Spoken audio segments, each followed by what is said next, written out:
ট্রাম্পের ইরান নীতি কৌশলগত দূরদর্শিতা না মার্কিন আধিপত্যের পতন?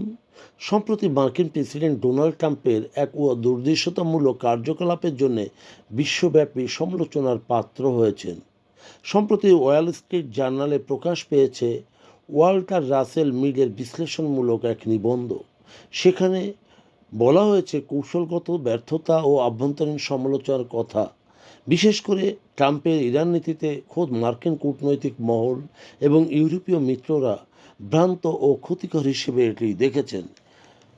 ওয়েটলি শেরম্যান তো বলেছেন যে মহাশক্তির আত্মহত্যা। মন্তব্যটি অত্যন্ত তাৎপর্যপূর্ণময় ও গুরুত্বপূর্ণ।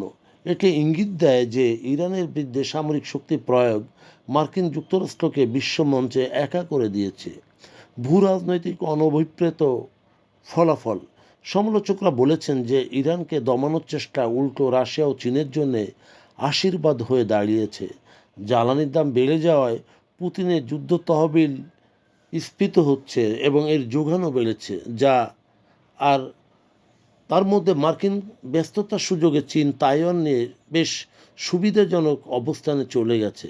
এটি ট্রাম্পের আমেরিকা ফার্স্ট নীতির সঙ্গে যায় না, কারণ এটি বড় ধরনের কৌশলগত স্ববিরোধিতা, সামরিক ও রাজনৈতিক ফাঁদ। সমালোচকদের মধ্যে রয়েছে কঠোর এক বাস্তবতা, কারণ তারা হামলা চালিয়ে নেতৃত্বের পরিবর্তন তো হয়নি একথা বলেছেন।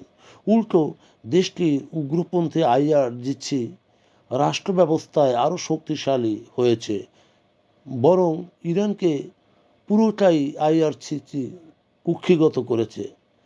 এখন ট্রাম্প এমন এক পরিস্থিতি দাঁড়িয়েছে যেখানে জয় শুধু আশা করাই ঠিক নয়, বরং সুদূর পরাহত। অথচ সম্মানজনক প্রস্থানের কোনো পথ খোলা নেই। ইরানের পরাজয় ঘোষণা করার সময় এখনও আসেনি। অতএব এটি নির্দেশ করে যে প্রাতিষ্ঠানিক ঐক্যমত্য ট্রাম্পের ব্যর্থতা নিয়ে সরব হলেও ট্রাম্পের হাতে কোনো গোপন কার্ড থাকতেও পারে।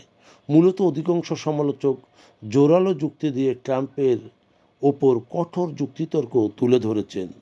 প্রকৃতভাবে যত সমালোচনা হচ্ছে এটি মূলত এক ধরনের সতর্ক বার্তা।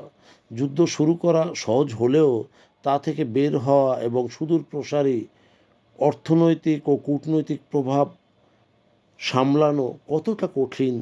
যদি ইরানকে দেওয়া নিষেধাজ্ঞায় রুশ অর্থনীতি আরও চাঙ্গা হবে এবং মার্কিন মিত্রদের মধ্যে ফাটল ধরাবে, এটি ট্রাম্পের ব্যক্তিগত পরাজয় নয়, বরং বিশ্ব রাজনীতিতে মার্কিন নেতৃত্বের অবক্ষয়ের দলিল হয়ে থাকবে।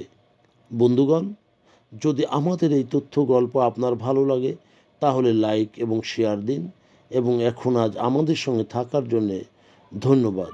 আমাদের ফলো দিন এবং সাবস্ক্রাইব করুন।